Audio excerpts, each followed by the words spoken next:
ज्यांच्या नावातच आनंद आहे असे बहुआयामी व्यक्तिमत्व असलेले आजचे आपले प्रमुख पाहुणे अतिथी स्वामी श्री कंठानंदजी त्र्यंबकेश्वर हे रामकृष्ण आरोग्य संस्थान विवेकानंद इन्स्टिट्यूट नाशिक येथे अध्यक्ष म्हणून कार्यरत आहेत। स्वामीजी जागृत नाशिक जागृत भारत या अभियानाचे प्रवर्तक असून त्यांनी कर्नाटक, झारखंड, पश्चिम बंगाल इत्यादी ठिकाणी रामकृष्ण मिशनच्या शैक्षणिक संस्थांची निस्वार्थ सेवा केली आहे। त्यांचे बरेच विद्यार्थी परदेशस्थ असून काही विद्यार्थी IAS, IPS, IRS सारख्या पदांवर आहेत। रामकृष्ण मिशनचे मुख्यालय बेलूर मठ कोलकाता येथे स्वामी श्री कंठानंदजी यांना दीक्षा देण्यात आली आहे। स्वामीजी अनेक वर्षापासून वंचित ग्रामीण आदिवासी लोकांची सेवा करीत आहेत। त्यांनी अनेक आदिवासी विद्यार्थी व कुटुंबांना दत्तक घेतले आहेत। तसेच महिला व युवा सक्षमीकरणासाठी ते कार्यरत असतात। राष्ट्र उभारणीचा संदेश व सेवेचा प्रसार करण्यात स्वामीजी नेहमी गुंतलेले असतात। त्यांना कर्मवीर चक्र आणि रेक्स कर्मवीर ग्लोबल फेलोशिपने सन्मानित करण्यात आले आहे। अनेक प्रतिष्ठित संस्थांनी स्वामीजी यांना पुरस्कार देऊन सन्मानित केले आहे। स्वामीजींच्या मार्गदर्शनाखाली रामकृष्ण आरोग्य संस्था अनेक उपक्रम राबवत असतात। न्यू दिल्ली मार्फत नाशिक क्वालिटी सिटी म्हणून विकसित करण्याकरता श्री रामकृष्ण आरोग्य संस्थांची निवड करण्यात आली आहे। स्वामी श्री कंठानंद यांनी अनेक औद्योगिक, शैक्षणिक तसेच बहुउद्देशीय संस्था या ठिकाणी निरनिराळ्या विषयावर व्याख्याने दिली आहेत। स्वामी श्री कंठानंदजी यांचा हा संक्षिप्त परिचय आहे। त्यांच्या सेवा आणि उपक्रम अधिक जाणून घेण्यासाठी त्यांच्याशी वैयक्तिक संपर्क साधून आपण त्यांच्या अनेक उपक्रमांची माहिती घेऊ शकतो। धन्यवाद।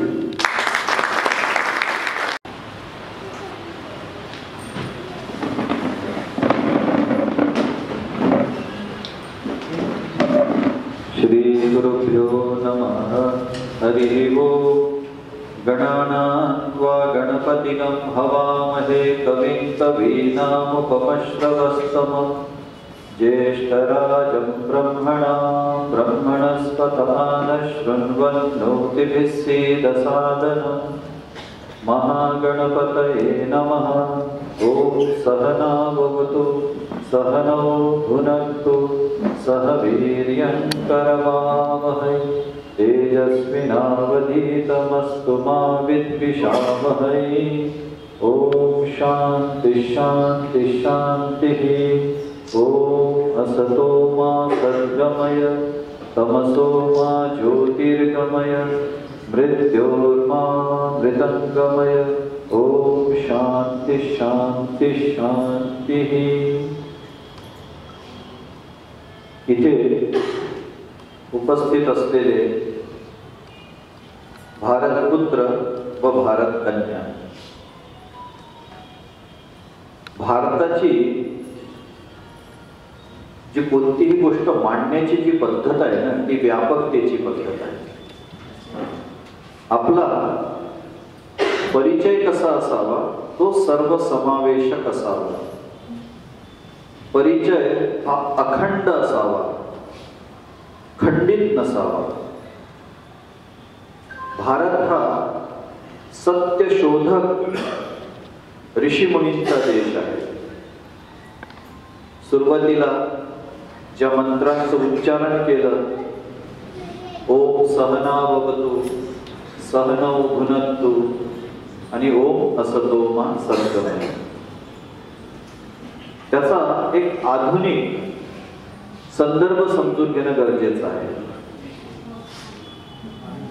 भारतीयांना जेव्हापर्यंत विदेशाचा स्टॅम्प किंवा सर्टिफिकेट मिळत नाही, तेव्हापर्यंत भारतीयांना हे कळतच नाही की भारतीय किती महान आहे। एक उदाहरण द्यायचं झालं तर स्वामी विवेकानंदांना शोधण्याचं श्रेय हे भारतीयांना अजिबात जात नाही। आम्हाला जे स्वामी विवेकानंद माहित आहे ते 11 सप्टेंबर 1893 मध्ये जगविख्यात झालेले स्वामी विवेकानंद माहित आहे। त्या अगोदर सुद्धा स्वामी विवेकानंद भारतामध्ये परिव्राजक अवस्थेत भ्रमण करत होते। फार मोजक्या लोकांनी त्यावेळेस स्वामी विवेकानंदांना ओळखलं. त्याच्यामध्ये जे मुख्य नाव आहेत, खेतडी नरेश, राजा अजित सिंग, कृष्णराजा वाडियार, मैसूरचे प्रिन्स, महाराष्ट्रामध्ये त्या काळात महाराष्ट्र नव्हता, लोकमान्य बाळ गंगाधर टिळक. लोकमान्य बाळ गंगाधर टिळक व स्वामी विवेकानंदांची जी भेट झाली त्यावेळेस स्वामी विवेकानंदांचं वय काहीतरी 27 वर्ष असेल आणि टिळकांचं वय बरेच ते सिनियर होते. पण लोकमान्य टिळकांनी स्वामी विवेकानंदांना ओळखलं. भारतात केवळ वयाचा सन्मान होत नसतो, खऱ्या भारतामध्ये त्याच्यामध्ये वयाचा सन्मान नाही. त्यामुळे 21 वर्षाचे ज्ञानेश्वर माऊली ते आमच्यासाठी पूजनीय असतात. 32 वर्षाचे शंकराचार्य, म्हणजे त्यांचा जीवनकाल तिथे संपतो, शरीराचा जीवनकाल. ज्ञानेश्वर माऊली 21 वर्ष, आदि शंकराचार्य 32 वर्ष, स्वामी रामतीर्थ 32 वर्ष, स्वामी विवेकानंद 39 वर्ष काही महिने, रामकृष्ण परमहंस 50 वर्ष.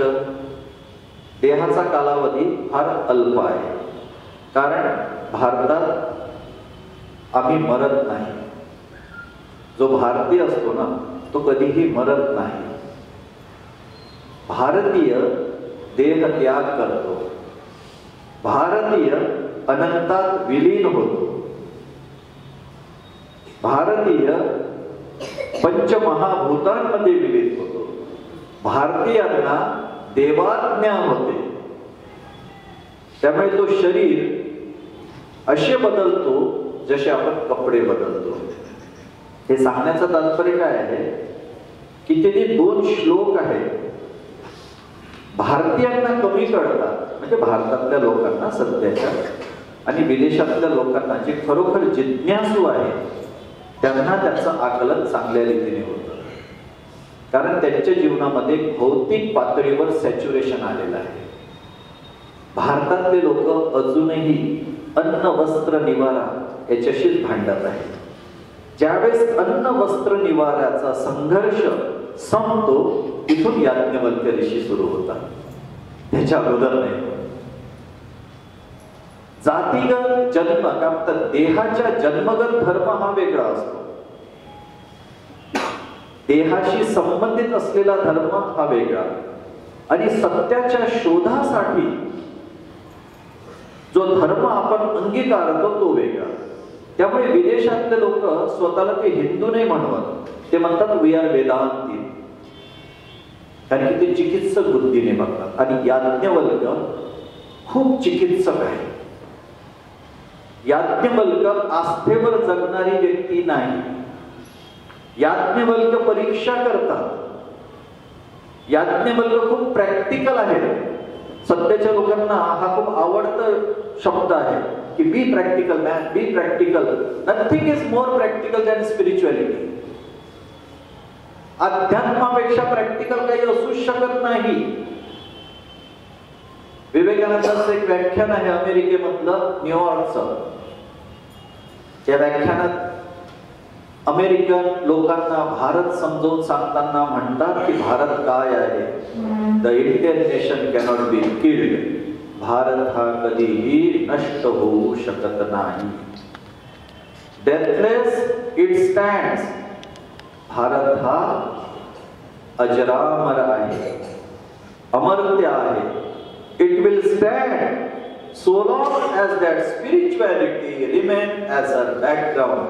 तुमचं अस्तित्व तेव्हापर्यंतच आहे जेव्हापर्यंत तुमच्या पाठीचा कणा, भारताच्या पाठीचा कणा अध्यात्म आहे. So long as the people do not give up their spirituality, तेव्हापर्यंतच तुमचं अस्तित्व आहे जेव्हापर्यंत तुम्ही अध्यात्माचा त्याग करत नाही. कर्मकांडाचा नाही म्हणताय, कर्मकांड बदलत राहतो. ते कसं बदलतं ते तुम्हालाही माहिती आहे, सर्वांनाच माहिती आहे. सध्या सगळे जे आहे कॉम्प्रोमाइज हिंदू आहे. प्युअर हिंदू बघायला मिळतच नाही, फार क्वचित दिसतात प्युअर हिंदू ज्याला म्हणतात. So long as people do not give up their spirituality, नंतर जे म्हणतात beggars they may remain, poor and poverty stricken. अगदी 18 विश्व दारिद्र्य आहे, भौतिक दारिद्र्य, आंतरिक दारिद्र्य नाही, ज्ञानाने दरिद्री नाही आहे. beggars they may remain, poor and poverty stricken, squalor and dirt may surround them perhaps throughout all time. कपडे मळलेले आहेत, कपडे फाटलेले आहेत पण शिवलेले आहेत. चांगले कपडे फाडलेले नाहीये, जे आजकालची फॅशन आहे ना, की चांगले कपडे विकत घ्यायचे नंतर फाडून परिधान करायचे. poor and poverty stricken, squalor and dirt may surround them perhaps throughout all time. पण या दोन कंडिशन आहे. पण let them not give up their gods and let them not forget they are the children of sin. या दोन गोष्टी जर पाळल्या तर तुम्हाला कोणी धक्का सुद्धा लावू शकत नाही. तुम्ही आपल्या देवी देवतांचा त्याग करायला नको आणि आम्ही ऋषी संतान आहोत याचा विसर पडायला नको. एकदा जर आम्ही ऋषी संतान आहोत याचा विसर पडला आणि देवी देवतांचा त्याग झाला तर भारत संपला. भारत संपला, तुम्ही संपले. भारत अजूनही टिकून आहे कशामुळे? मंदिरांमुळे टिकून नाही आहे. तुम्हाला माहित असेल की वृंदावनवर ज्या वेळेस मुसलमानांचं आक्रमण झालं त्यावेळेस तिथले पुजारी गोविंदजींना घेऊन जयपूरला पळून आले. त्यामुळे तुम्ही जयपूरला बघा, गोविंदजींचं मंदिर आहे. देव सोबत घेऊन जायचे. मंदिर कुठेही बांधता येतात, पण देव एकदा सुटला की मग त्याला पुन्हा जागृत करण्यासाठी खूप मोठ्या प्रक्रियेमध्ये जावं लागतं. जसं 24 तासात 12 एकदाच वाजतात. तो घड्याळीचा काटा असतो ना, म्हणजे रात्रीचे 12 एकदाच वाजतात किंवा दिवसाचे 12 एकदाच वाजतात. सांगण्याचं तात्पर्य असं की ते सर्कल कम्प्लीट व्हायला खूप वेळ लागतो. त्यामुळे स्वामी विवेकानंद भारताविषयी खूप आश्वस्त. याज्ञवल्क्य वैज्ञानिक आहे. ऋषीचा अर्थच होतो वैज्ञानिक. त्यामुळे एक लक्षात घ्या, तुम्ही वैज्ञानिकांचे पुत्र आहात. भारतातला प्रत्येक व्यक्ती, प्रत्येक भारतीय हा सायंटिस्टचा मुलगा आहे, सायंटिस्ट. त्यामुळे कोणी जर विचारलं की तुझा बाप कोण आहे, तुझं मूळ कुठे आहे, तर सायंटिस्ट मध्ये मूळ आहे. ऋषी ही दर्शना, जो बघतो, जो अनालाइज करतो, जो विश्लेषण करतो. बरेचदा आपण असं ऐकत असतो की आस्थेचा विषय आहे. आस्था नको बनवू धर्माला, चिकित्सा. जसं बॅटरी आपण मूर्खासारखी, आपला मोबाईल मूर्खासारखा चार्जिंगला नाही लावत, आपण तपासत असतो. 12 वाजता जर मोबाईल चार्जिंगला लावला तर 12:30ला अगोदर जर बॅटरी 10% असेल तर 30% पोहोचली पाहिजे. चार्ज असतो. जो धार्मिक असतो तो व्यक्ती चार्ज असतो. सध्याचा धार्मिक व्यक्ती कसा आहे, त्याच्या जीवनामध्ये धर्म आणि जीवन दोन रोडांसारखे चालत असतात. सोबत सोबत चालतात पण कधीही एक जीव होत नाही. धर्म धर्माच्या ठिकाणी राहतं, जीवन जीवनाच्या ठिकाणी राहतं. धर्माचा लाभ जीवनात काहीही होत नाही. कारण काय होतं, स्विच ऑफ केलेला असतो. तुम्ही मोबाईल चार्जिंगला लावला, चार्जिंगला लावल्यानंतर तुम्ही निघून गेला. अर्ध्या तासानंतर येऊन बघितलं तर मोबाईल चार्ज झालाच नव्हता. कुठे चुकलं असेल? खूप साधा प्रश्न आहे, उत्तरही फार साधा आहे. मी छोट्या छोट्या मुलांना हा प्रश्न विचारत असतो, ते सांगतात, लगेच सगळे जोराने उत्तर देतात. काय झालं असेल? Switch off. बहुतेक लोक स्विच ऑफ केलेले धार्मिक लोक आहेत. म्हणजे 90%, 95% स्वामी विवेकानंदांचं विश्लेषण आहे. ते म्हणतात की जे धार्मिक म्हणून समाजामध्ये मिरवतात, 100 पैकी 85% पाखंडी, ढोंगी, तांत्रिक, बाबा असे लोक असतात. वेशधारी गंगेच्या काठावर तुम्हाला सापडते सगळ्याच ठिकाणी. आणि हे आजची गोष्ट नाही, आधी शंकराचार्यांनी लिहून ठेवलेलं आहे भज गोविंदम स्तोत्रात. जटिलो मुंडी लुंचित केशः काशायांबर बहुकृत वेशः पश्यन्नपि च न पश्यति मूढ. फक्त मूर्खाला कळत नाही. युदर निमित्त बहुकृत वेश. हा खेळ कशाचा चाललेला आहे? पोटासाठी चाललेला आहे. कशासाठी? पोटासाठी, खंडाळ्याच्या घाटासाठी. त्याच्यासाठी हा सर्व खेळ चाललेला आहे. स्वामी विवेकानंद एका ठिकाणी म्हणतात की man is guided by stomach. जे प्रेरणास्थान असतं ना बहुतांश लोकांच्या जीवनामध्ये पोट असतं. Man is guided by stomach, stomach goes first, man follows it. पोट पुढे पुढे जातं, त्याच्या मागे मागे माणूस जातो. Wherever you find any religion has succeeded, there must be some economic value in that. वर पाहता जे तुम्हाला धर्माचं यश वगैरे दिसतं ना, त्याच्यामध्ये खूप आर्थिक इन्व्हॉल्वमेंट असते, खूप. आणि 1947 नंतर ते एक वेगळं षडयंत्रच तयार झालं. त्याच्यामध्ये राजकारणी, पाखंडी धर्मगुरू आणि गुंड या ठिकाणचं त्रिकूट तयार झालं. प्रत्येक राजकारण्याला एक धर्मगुरू पोसावा लागतो. स्वामी श्रीकंठानंदासारखा व्यक्ती जो स्वामी विवेकानंदांच्या प्रखर देशभक्ती परंपरेतला आहे, प्रखर राष्ट्रभक्तीच्या परंपरेतला आहे, तो तर त्याला सहन होणारच नाही. खरा संन्यासी राजकारण्यांना सहन होणारच नाही, शक्यच नाही. मग काय केलं जातं? एक षडयंत्र तयार झालं, वेशधारी तयार केल्या जातात, जे लो कॅलिबरचे जे असतात. मग काय असतं? मुंडन करायला काय लागतं? भगवे कपडे काय दुकानात मिळतात, पैसे दिले, पण संन्यास दुकानात मिळत नाही. भगवे कपडे मिळतात दुकानात, कोणीही घालू शकतं. संविधानाच्या विरुद्ध नाहीये, कोर्टामध्ये केस स्टँड सुद्धा होणार नाही की अमुक यांनी भगवे कपडे घातले. भगवे कपडे कोणीही घालू शकतं, पण संन्यास दुकानात मिळत नाही. माझ्या जीवनातली एक घटना आहे. मी ऋषिकेशला गंगेच्या काठावर बसलो होतो. ऋषिकेश हरिद्वारला असंच बसलो होतो. दाढी वाढलेली होती, केस वाढलेले होते, कपडे मळले होते, परिव्राजक अवस्थेत होतो, फिरत होतो. म्हणजे असं ज्याला थोडस अट्रॅक्टिव्ह वगैरे असं काहीच नव्हतं. काही खूप चमकणारी शॉल वगैरे होती असं तर काही नाही, मळके कपडे होते. हरिद्वारचा एक संन्यासी माझ्या जवळ येऊन बसला. मग आमचं बोलणं सुरू झालं. मी त्यांना विचारलं की काहो म्हटलं तुम्ही कशाला माझ्याजवळ येऊन बसला? तुम्हाला काय माहिती की मी कोण आहे? असा कसा विश्वास ठेवला तुम्ही माझ्यासोबत येऊन असं गप्पा करायला लागले? ते म्हणाले की नहीं बोले, हम हरिद्वार में बहुत सालों से हम जानते हैं कि सन्यासी कौन है और भगवाधारी भिकारी कौन है. ही दृष्टी त्याला प्राप्त झाली. ही दृष्टी प्राप्त होणं फार गरजेचं आहे. आम्ही भोळे भाबडे माणसं नाही, असं नाही चालणार. भोळे भाबडे नाही व्हायचं. धर्म म्हणजे भोळे भाबडेपणा नव्हे.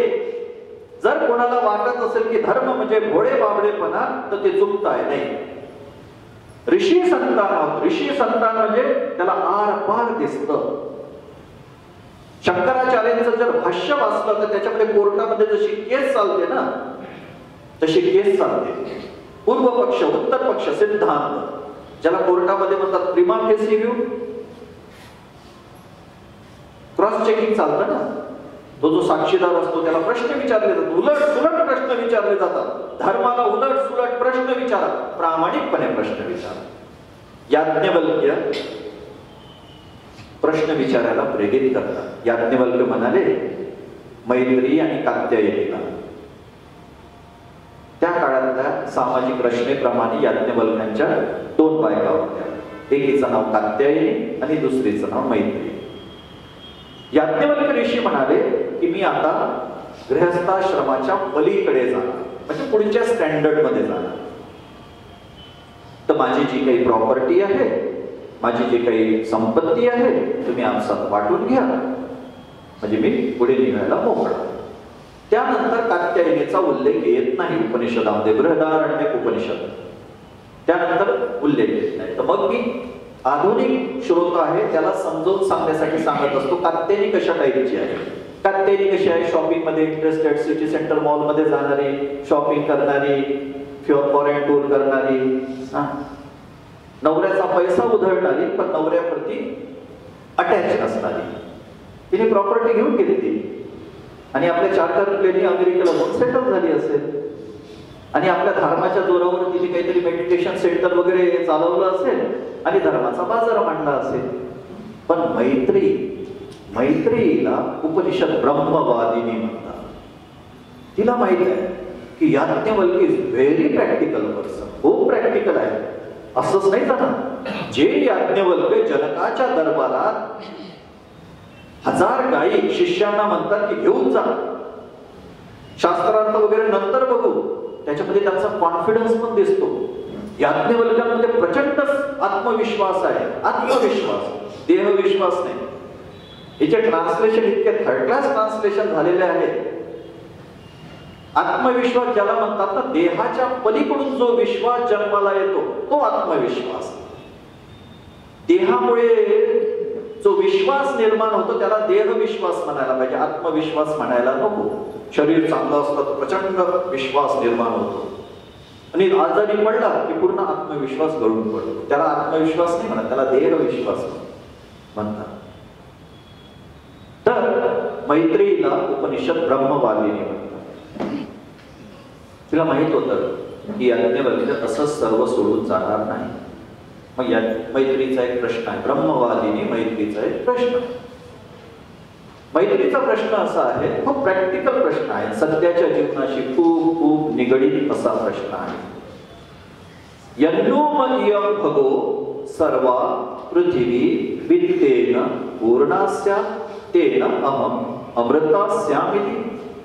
भगवन, ही पूर्ण पृथ्वी धनधान्य संपन्न सुवर्णाने मळलेली आहे, खूप सोनं आहे, अशी जर पृथ्वी मला प्राप्त झाली तर मला शाश्वत आनंदाची, अमरत्वाची, अमृतत्वाची प्राप्ती होईल. याज्ञवल्क्य काय म्हणतात, दोनदा नाही नाही नाही नाही असं उच्चारण येतं त्याच्यामध्ये. कसं, नेती नेती होवाच, न इति न इति, इति म्हणजे फुल स्टॉप, न इति न इति होवाच. याज्ञवल्क्य, मग काय होईल? यथा उपकरणवता जीवितम तथा ते जीवितम स्यात् अमृतत्वस्य न आशास्ति वित्तेन इति. याला विवेक चूडामणीमध्ये भगवान शंकराचार्य पण कोट करतात. धनाची सार्थकता आणि निरर्थकता समजून सांगतात. यथा उपकरणवता जीवितम स्यात्. उपकरणवता म्हणजे काय?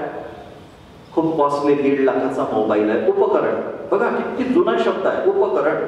सध्या मनुष्याच्या जीवनामध्ये प्रचंड प्रमाणात प्राचुर्य आहे उपकरणांचं. उपकरण, मनुष्य हा उपकरणांच्या मागे धावणारा झालेला आहे.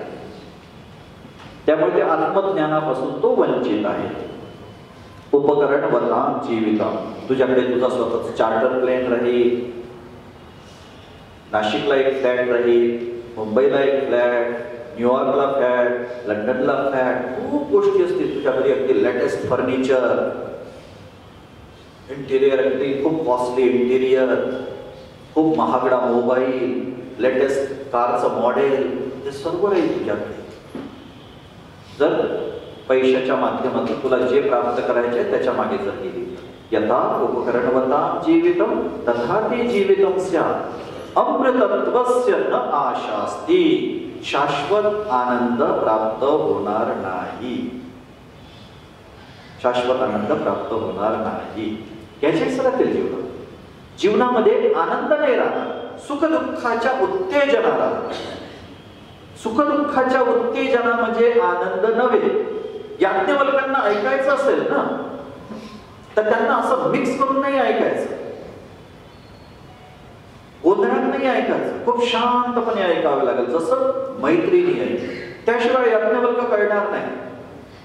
खूप महान चरित्र आहे, माझ्या अंगावर काठी येत आहे, कारण की मी धर्माकडे कधी आस्थेच्या दृष्टीने नाही बघितलं, कधीच नाही, आत्ताही नाही बघत. मी खूप चिकित्सक दृष्टीने धर्माकडे बघत असतो की ही याज्ञवल्क्य आहे कोण. स्वामी विवेकानंद भर तारुण्यामध्ये अजून पूर्ण शरीरामध्ये माझे रोमांच येत आहे. ज्यावेळेस मी बोलतो ना असे रोमांच येत. Vivekananda is not stupid person. Presidency कॉलेजची ग्रॅज्युएशन मध्ये विद्यार्थी आहे. वडील बॅरिस्टर आहे. पूर्ण जगातले क्लायंट त्यांच्याकडे येतात. अशा विश्वनाथ दत्तांचे चिरंजीव नरेंद्रनाथ दत्त नंतरचे स्वामी विवेकानंद होता. टाइमपास करायला नाही गेले. त्या काळचे जे सगळे बाजारू गुरु होते ना त्यांच्याकडे पण ते गेले होते. एका बाजारू गुरुकडे गेले ते. विचारलं महाशय ईश्वर बघितलाय का तुम्ही. त्यांनी पुस्तकी उत्तर दिलं. अरे म्हणजे तुझे डोळे योग्यासारखे दिसतात. ते नका सांग. ईश्वर बघितला काय.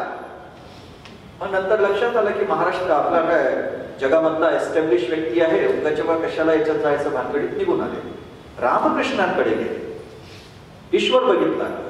म्हणजे हो तुला जेवढ्या स्पष्टतेने बघतो त्याच्यापेक्षा स्पष्टपणे ईश्वराला बघतो आणि तोही बघू शकतो जर तू त्या ऋषी मुनींच्या प्रक्रियेने गेला.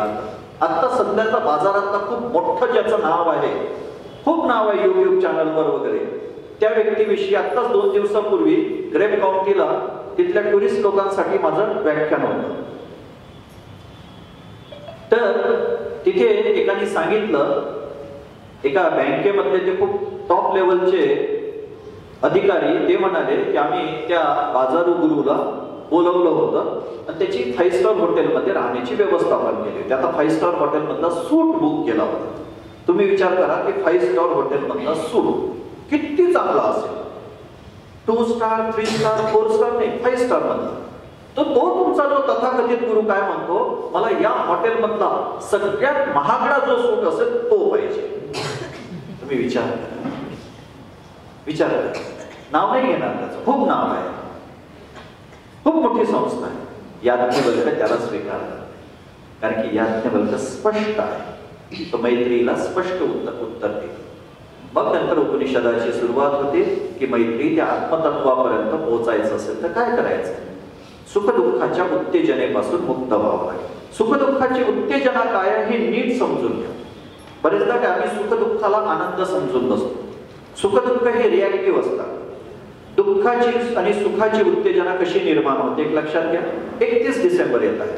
31 डिसेंबरच्या रात्री जे काही निर्माण होतं, 31 डिसेंबरची रात्र आणि नंतर 12 नंतरची 1 तारीख सुरू होते सकाळी 6 वाजेपर्यंत. नंतर 2-3 दिवस जे चालते ती सुखाची उत्तेजना असते. 31 डिसेंबरच्या रात्रीला ऍक्सिडेंट होणारच हे सर्वांनाच माहित असतं. त्र्यंबकेश्वर नाशिक रोडवर म्हणजे तो जव्हारकडे जो रस्ता जातो त्या रोडवर एका वर्षी 31 डिसेंबरला जवळपास काहीतरी 8 की 11 ऍक्सिडेंट झाले होते. अल्कोहोलचं कन्झम्पशन वाढतं 31 डिसेंबरला. रेप होतात, विनयभंग होतोच. म्हणजे न्यूजपेपरवाले तयारच असतात ती न्यूज तयार, फक्त आकडा टाकायचा असतो की आज मग एका पार्टीमध्ये बेंगलोरला इतक्या मुलींवर रेप झाला, इतक्या मुलींचा विनयभंग झाला, जाता जाता एका मुलीची छेड काढण्यात आली.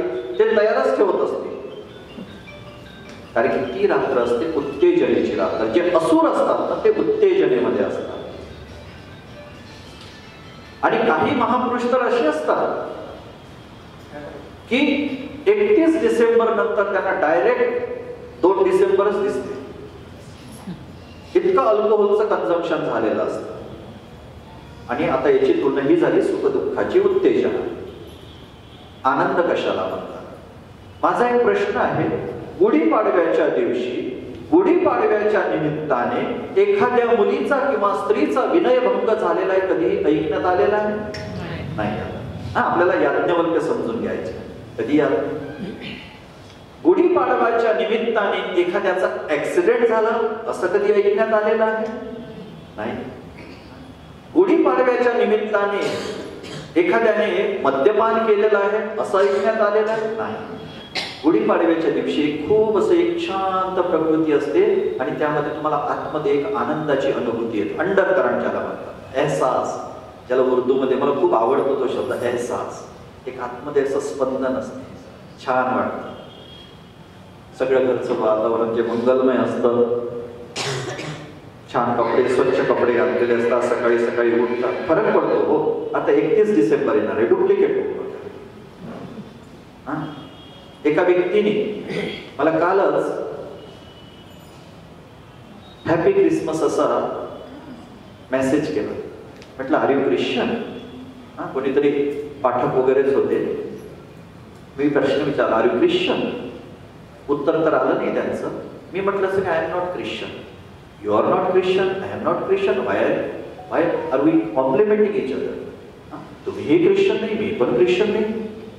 तो धर्म चुकीचा आहे वगैरे त्याच्यात नाही जाणार, पण संबंध काय आहे? निष्ठा, निष्ठा. याज्ञवल्क्यांना समजून घ्यायचं असेल तर निष्ठा पाहिजे. ज्याला इष्टनिष्ठा माहिती ना, इष्टनिष्ठा. आपल्या मार्गावर अशी निष्ठा पाहिजे की तुम्हाला दुसरं जग अनुभवायलाच यायला नको. मी धुंदीत असतो नेहमी, माझी सकाळ कशी होते, रात्र कशी होते मला कळत सुद्धा नाही. कारण की ज्याला हिंदीमध्ये जर म्हणायचं की नाशिक का मैं दीवाना हूं, नाशिक से मुझे मोहब्बत हो गई, इश्क हो गया है, हमन है इश्क मस्ताना, हमन से होशियारी क्या. त्यामुळे जे भामटे लोक आहेत ते माझ्यासमोर टिकत नाही. आणि मी म्हणतो की माझ्या तोंडावर बोला, ते तोंडावर बोलतच नाही, मागे गुरगुर करत राहतात. संत कबीरांचं एक भजन आहे, हमन है इश्क मस्ताना, हमन से होशियारी क्या. कसली चालाकी करतात या दोन कवड्यांसाठी, 10,000 आणि 20 रुपयासाठी. कबीरा इश्क का माता, त्याला प्रेम झालेलं आहे. हे जे आहेत ना, हे प्रेमी असतात, खूप महान प्रेमी असतात. सत्यावर त्यांचं जे प्रेम, सत्य, प्रेम, भक्ती हे सगळे समानार्थी शब्द आहेत. ज्याच्या जीवनामध्ये सत्य आहे त्याला प्रेम होतं. सर्व आकर्षणांचा अंत म्हणजे प्रेम. जेव्हा आकर्षणांचा अंत होतो तेव्हा प्रेमाची अनुभूती व्हायला लागते. हमन है इश्क मस्ताना, हमन से होशियारी क्या, रहे आजाद या जग में, हमें दुनिया से यारी क्या. कबीरा इश्क का माता. इश्क त्याच्यामध्ये पूर्णपणे आकंठ उडालेले आहे. कबीरा इश्क का माता, दुई को दूर कर दिल से, अद्वैतापासून मुक्त हो. सदा तू नेह लगाता जा, नेहमी तू प्रेम करत राहा. नेह म्हणजे स्नेह. हमन सिर बोझ भारी, जीवन हलकं होऊन जातो. याज्ञवल्क्य जीवनाला हलकं करतात. समजून घ्या याज्ञवल्क्य. फक्त पूजा नाही करायची. मेनू कार्ड वाचल्याने पोट भरत नसतं. तुम्ही जा हॉटेलमध्ये आणि दिवसभर मेनू कार्ड कडे बघत राहा. इडली डोसा, इडली डोसा, इडली डोसा, इडली डोसा करत राहा. पोट भरेल का? नाही. मेनू कार्ड बघितल्यानंतर त्याची ऑर्डर द्यावी लागते. ऑर्डर द्यावी लागते आणि ऑर्डर देण्यासाठी खिशामध्ये पैसे पण पाहिजे. साधनेची संपत्ती पाहिजे. साधन चतुष्टय, विवेक, वैराग्य, त्याग या गोष्टी पाहिजे. तेव्हा ते खिशामध्ये पैसे तयार झाले की मग नंतर तुम्ही ती ऑर्डर देऊ शकता की मला ते रसायन पाहिजे, आत्मज्ञान पाहिजे. म्हणून अधिकारिणमा शास्त्रे फलसिद्धिर्विशेष विशेषतः उपाया देश कालाद्या संती अस्मिन् सहकारिणः. विवेक चूडामणी, भाष्यकार शंकर, आदिशंकराचे. अधिकार असायला पाहिजे. वेदांचा अधिकार कोणाला आहे? तर ज्याच्या आतमध्ये ती योग्यता आहे.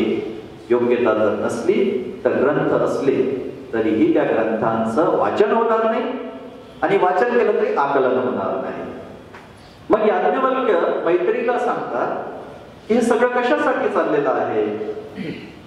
न जातु कामः नवा अरे पत्युः कामाय पतिः प्रियो भवति, आत्मनस्तु कामाय पतिः प्रियो भवति.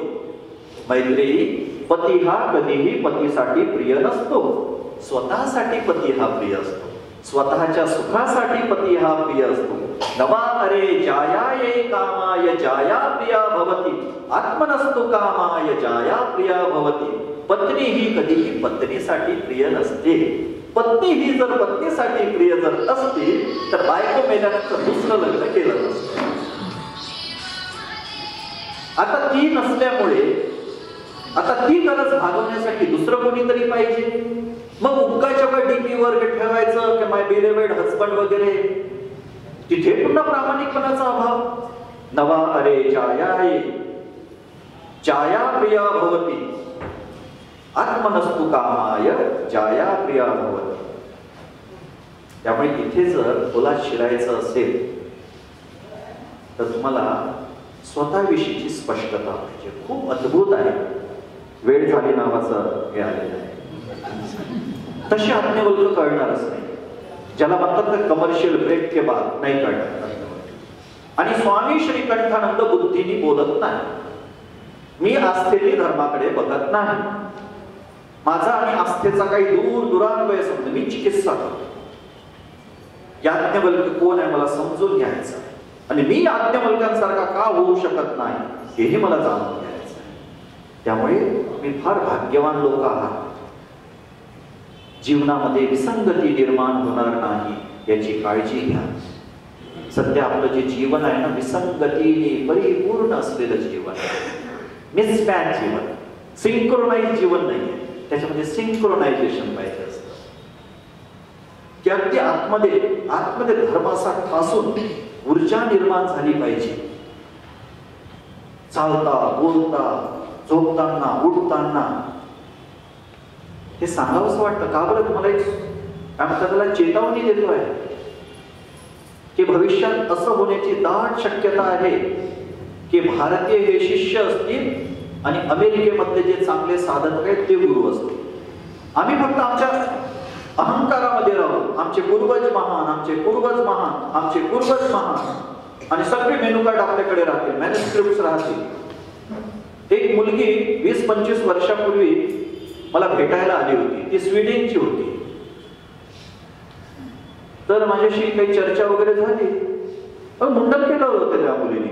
28-29 वर्षाची मुलगी मुंडन केलेलं होतं. वाराणसीमध्ये ती राहायची. इकडे तिला काही सरस्वती नाव दिलं होतं. आणि माझ्याशी चर्चा करायला लागली. तर काय म्हणाली की I want to study Sanskrit. म्हणजे मला संस्कृत शिकायचं. म्हटलं का गं, कशाचे संस्कृत शिकायचं? ते म्हणाले की no, I want to study scriptures in original language. मूळ भाषेमध्ये मला ग्रंथ वाचायचे. माझ्या डोळ्यासमोर चित्र उभं राहतं. म्हटलं भविष्यामध्ये या स्वीडन मुलीच्या चरणी तर भारतामध्ये मुलं बसलेले नसतील. शक्यता आहे. जागृत होणं गरजेचं आहे. उपजीविका वगैरे सर्व ठीक आहे. पैसा कमा लेंगे, येतो पैसा. आत्मविश्वास ठेवा, पैसा येतो. हा फक्कड संन्यासी आहे.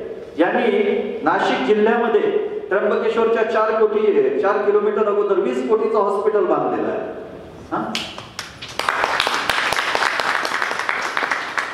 प्रपंच राहील, काही प्रपंच वगैरे नाही. मेहर सिग्नलला वरचे जे 2 फ्लोअर आहे अनंत गौरव चेंबरचे, ते 2 फ्लोअरवर विवेकानंद इन्स्टिट्यूट कौशल्य निर्माणाचं कार्य चालतं, रोजगार निर्माणाचं कार्य चालतं. काय आहे माझ्याकडे? काहीच नाहीये. पण प्रचंड आत्मविश्वास आहे की भगवंत तो करतो. त्या भगवंताची अनुभूती आली. सकळ विश्वासा करीतो सांभाळ, तुझं मोकलीला ऐसे नाही. तपोवनामध्ये बेघर निवारा सेवाश्रम आहे. स्वामी विवेकानंद बेघर निवारा सेवाश्रम. जे बेघर लोक आहेत त्यांच्या राहण्याची व्यवस्था, खाण्याची व्यवस्था, आरोग्याची व्यवस्था. बऱ्याच दिवसांपासून सतीशजींना भेटण्याचं प्लॅनिंग सुरू होतं. पण आता आज भेट झालेली आहे. सतीश शुक्ल म्हटलं की तुमच्याकडे बरेचसे यजमान वगैरे येतात, असे मला 365 यजमान द्या. माझे 365 दिवसांची जेवणाची त्यांची व्यवस्था होत नाही. मला प्रचंड भूक आहे हो. मला 4-5 पोळ्यांनी जमतच नाही. मला 400-500 पोळ्या रोज लागतात खायला. इतकं मोठं पोट आहे. सकळ विश्वासा करीतो सांभाळ. ध्येय असं उच्च असलं पाहिजे. मुलांविषयी सांगतो आणि स्वतःविषयी लक्षात ठेवा. स्वतःमधलं जे ब्राह्मणत्व आहे ते जागृत ठेवा. ब्राह्मणत्व म्हणजे काय? व्यापकत्व. तुका आकाशा एवढा श्रीमंत विश्वे यवनतस्य पुत्रा. आत्मत्व ते जागृत ठेवा. बाकी सगळ्या गोष्टी होऊन जातील. स्वामी विवेकानंद अमेरिकेला जातात. डॉक्युमेंट्स नाही, काही नाही, तरीही अमेरिका जिंकून येतात. येणारा काळ आहे तो भगव्याचा आहे. त्यागाचा आहे, सेवेचा आहे. नीट लक्षात घ्या. मला माहित आहे वेळ झालेली आहे, पण फार महत्वाचा, कारण की हे मैफिल असते, सुगम संगीत नसतं. सुगम संगीत 5 मिनिटात संपून जातं, पण मैफिल आहे ना ती रंगत जाते. तरी मी काही थोडेसे 1-2 मुद्दे आहेत. तुम्ही भगव्यांचं साम्राज्य, भगव्याचं म्हणजे तो रंग नाही, केवळ त्यागाचं साम्राज्य आहे. येणारा जो काळ आहे तो त्यागाचा आहे. सुरुवात झालेली आहे दृश्यपणे आणि खूप स्पष्टपणे. सुरुवात झाली 26 मे 2014 पासून. तेव्हापर्यंत थोडं ज्याला म्हणतात ना की बीज फक्त अंकुरित होत होतं, पण ते स्पष्टपणे दिसायला लागलं 26 मे 2014 पासून. पुन्हा एकदा नरेंद्रनाथाचं आगमन झालं. तोही नरेंद्र, हाही नरेंद्र. त्यामुळे मुलांना तयार करा. हा जो सौभाग्यशाली भारत आहे ना, तो भारत जन्माला येतो आहे. आणि 2 प्रकारच्या असुरांसोबत झुंजावं लागणार आहे आता. एक तर अवैदिक असुर आणि नंतर वैदिक असुर. रावण हा वैदिक असुर आहे, बाहेरचे जे आहे ते अवैदिक असुर आहे. शंकराचार्यांच्या भाष्यामध्ये हे सर्व वर्णन येत असतं. भविष्यामध्ये संपर्कात राहा. मला भेटण्यासाठी काहीही प्रोटोकॉलची गरज नाही. जागा नसली तर जमिनीवरही बसू शकतो, फुटपाथवरही हीच चर्चा करतो.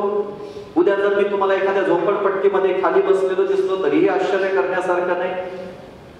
एखादा मोठा बिल्डर आहे त्याच्या घरी बसलेलो आहे तरी आश्चर्य करण्यासारखं काही नाही.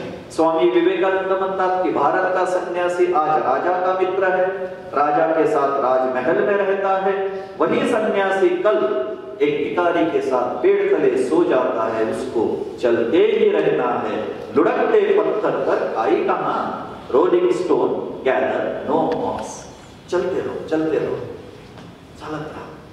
ब्राह्मणत्व आहे त्याला मात्र कुठेही अटॅच न आणि आळस न बाळगणे. त्यामुळे ते आत्मधलं जे ब्राह्मणत्व आहे ते जागृत होणं फार फार गरजेचं आहे. माझा नंबर मी तुमच्यासोबत शेअर करतो. त्यांना खरोखरच फ्रोजन शोल्डर असेल त्यांचा भाग वेगळा आणि व्यासपीठाकडे तुम्ही लक्ष द्या. भारत माता की जय. भारत